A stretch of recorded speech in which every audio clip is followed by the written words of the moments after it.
Kumusta na po kayo mga kababayan? Well, alam natin, ang karamihan sa ating bansang Pilipinas ay mga naghihirap pa rin, lubog sa utang ang ating bansa. At ang kahirapan, mahal ang bilihin, mahal ang bigas.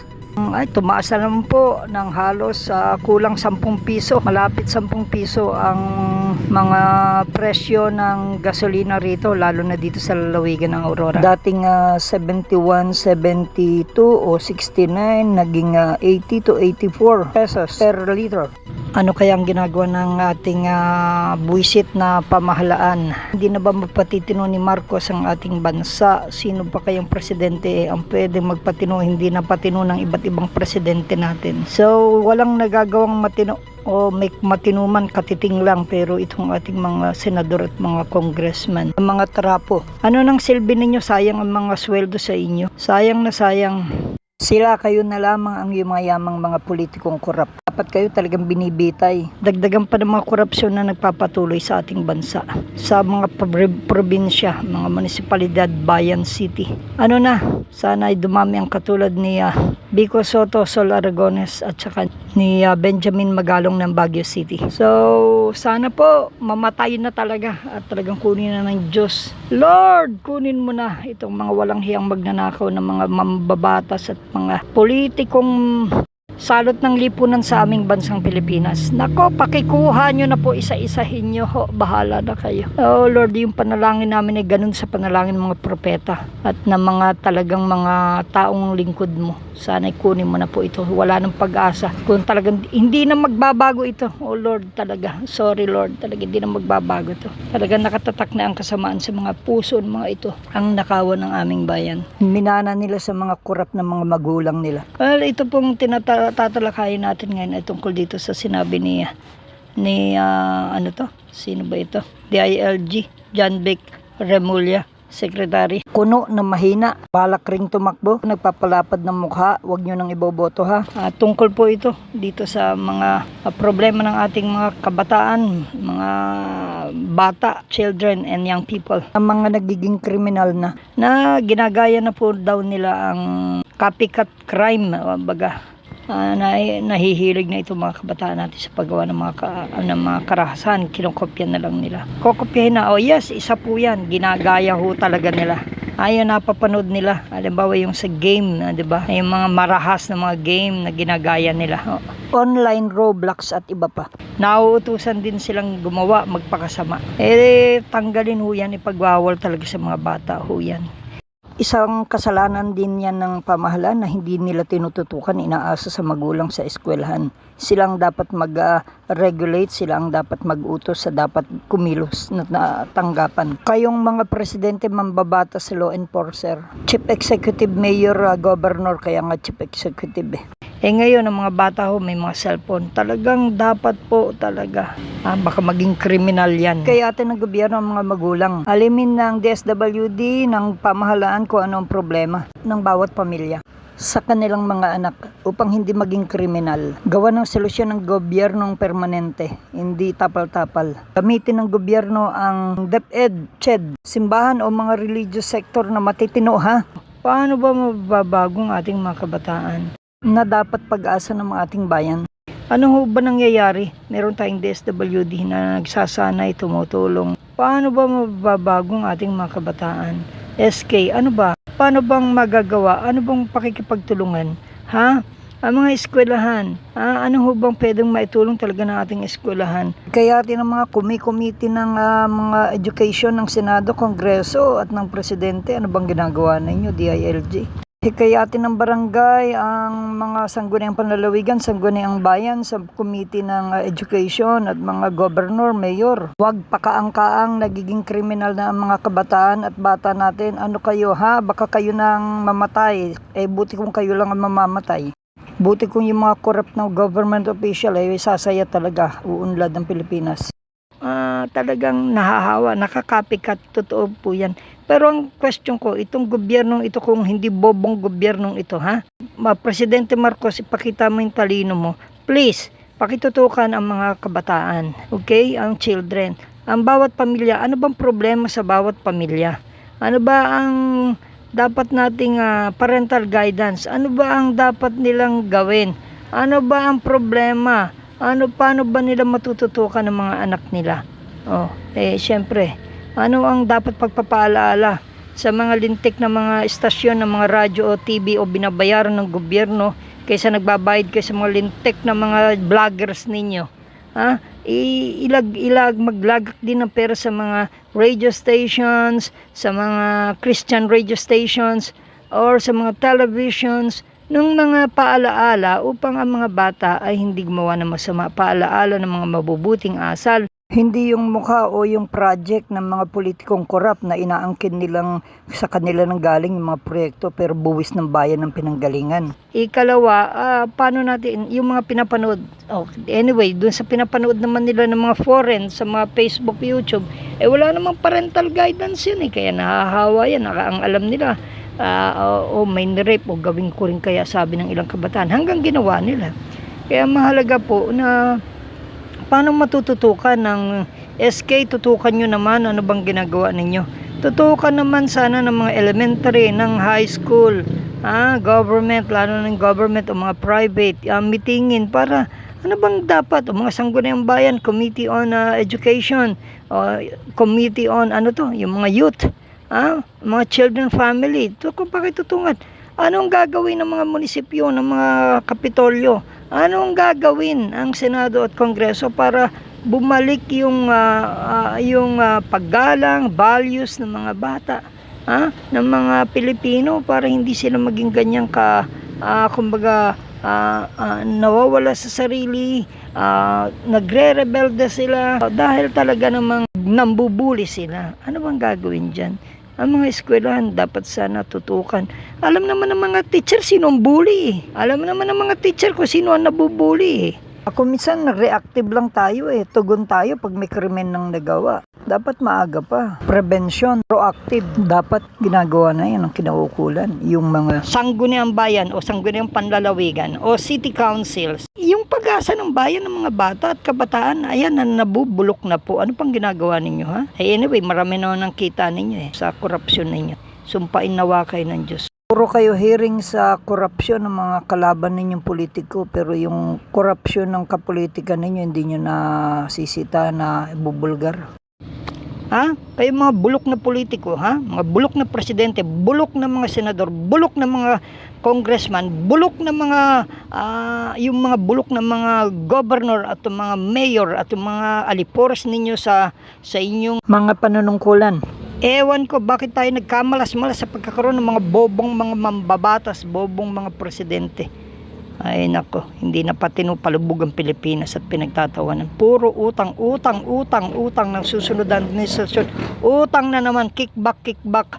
Mayaman sila pero mahirap ang mamamayan.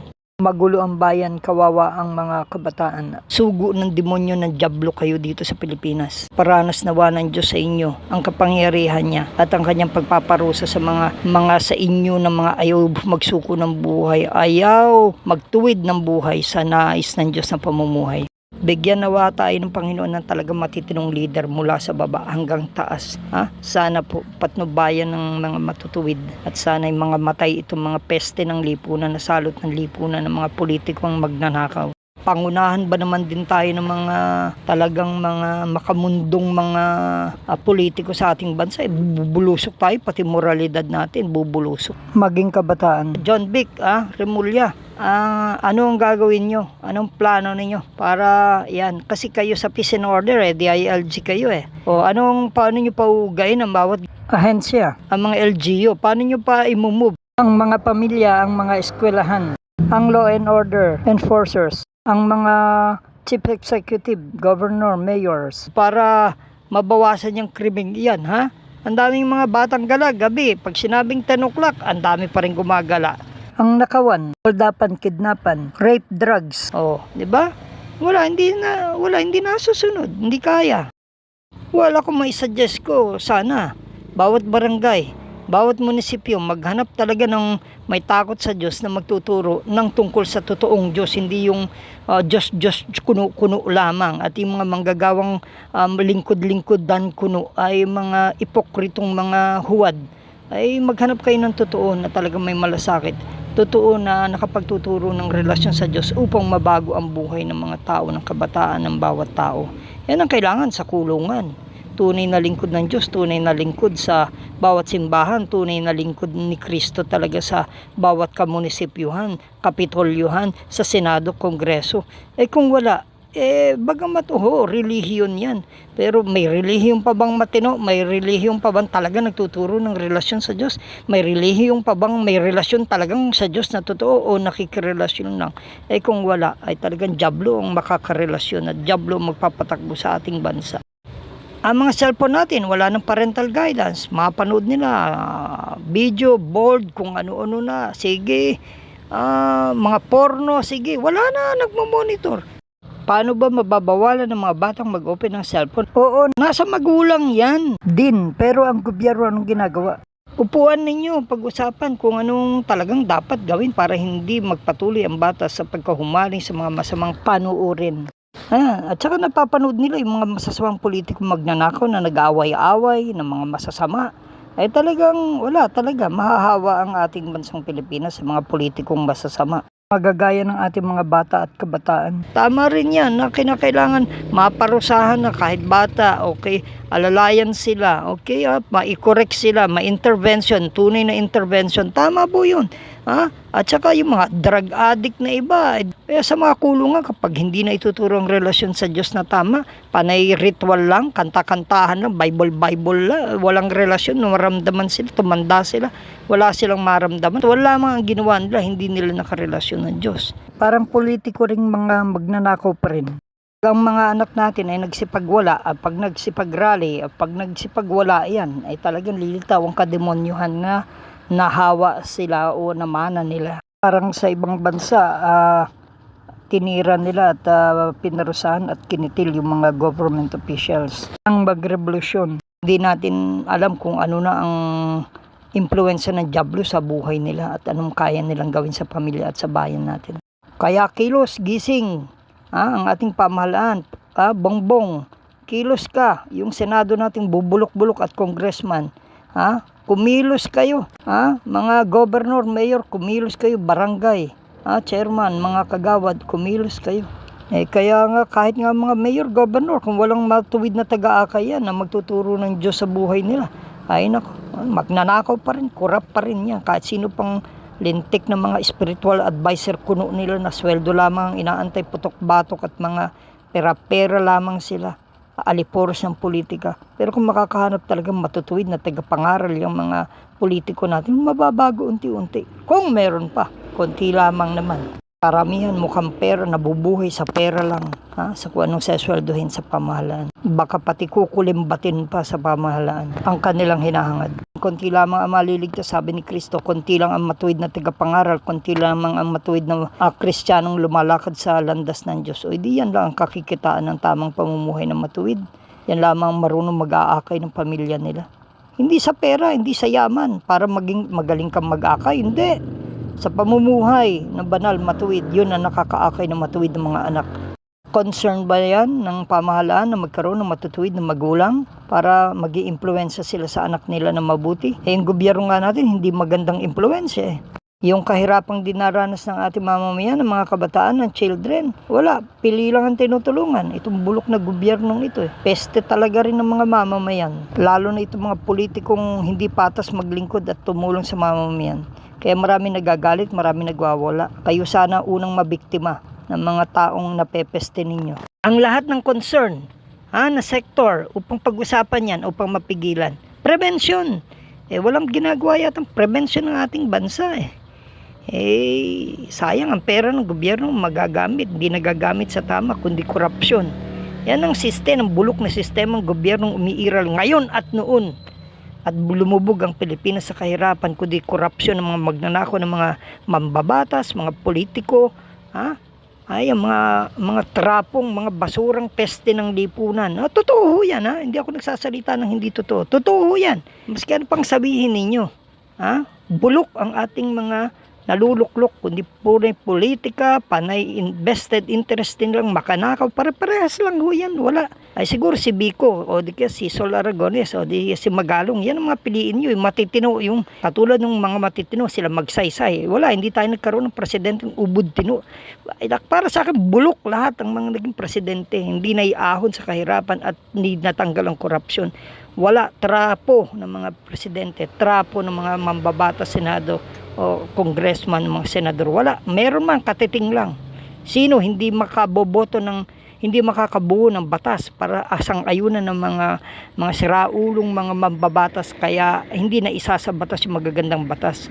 Kaya ito ang problema ng ating bansa. Masaya nga kayo, marami kayong pera, marami kayong kurakot, nag-a-abroad kayo. Pero paano yung mga bansang Pilipinas mamamatay, nagpapatayan? Ano bang gagawin? Ha? Kailan ba magigising itong ating pamahalaan tungkol dyan? Ha? Kilos, Bongbong Marcos. Ha? Kilos ka. Ha? Kung hindi baka ibagsak ka ng Diyos o parusahan ng Diyos ang mga korap na politiko. So, kayong mga mambabatas sa mga politiko, mga nagnanakaw lang, nagpapayaman lamang sa pwesto. Parusahan nawa kayo ng Diyos. Mga walang alam maging lingkod bayan. Ay talagang wala akong nangyayari sa ating bansa. Sorry, nagsasalita lang ako ng totoo. Tagal na ho ako nabuhay dito. Corruption na nakikita ko, kabi-kabila. Kay dalangin namin talagang tamaan na kayo ng Diyos ng parusa. Project, mga tibag-tibag na mga kalsadang tinipid, mga building na kaayos, ginigiba para magkaroon ng porsyento, mga lintik na politiko kayo. Sana mamatay kayo bukas sa isang araw, kunin na kayo ng Diyos. Hindi na kayo papagamit sa Diyos, hindi na kayo papabago. Alam namin yan. Diretso, lalala ho yan kasi wala naman tayong striktong presidente. Ayun ho, wala naman tayong striktong DILG. Wala naman tayong striktong eskwelahan para yung mga bully. Wala namang malinaw na programa para dyan sa mga bullying. Trabaho, krimen, kahirapan, droga, dumami uli, bumalik. Sugal, kotong, hold up, kidnap. Nako, paano nyo tutugunan yan? Talamak sa Pilipinas, walang malinaw na programa. Wala na yung values, good manners and right conduct. Yung godly living, giging makadiyos, makabayan. Wala namang malinaw na, ang dami ko na hong kinover ng mga ganyan. Mga problema sa school. Sometimes involved pa mga teacher. Tapos wala lang ginawa yung principal. Imbestiga, palipat lang. Pero, nako, marami yung mga government official, abusado, manyakis, corrupt, magnanakaw, simbahan, ang daming masasama, rapist, manyakis, alipores ng mga politiko. Paano mapapsitino yung ating bayan? Sa mga halimbawa yan sa kabataan. Kung itong ating mga kabataan at mga children binubulok ng ating mga pamahalaan at mga magulang at mga simbahan at eskwelahan. Kaya dumadami ang mga batang in conflict with the law. Mga batang nagiging kriminal. Kaya't kilos ang pamahalaan. Para sa NSK News ng NSK TV Channel, Narciso Co reporting.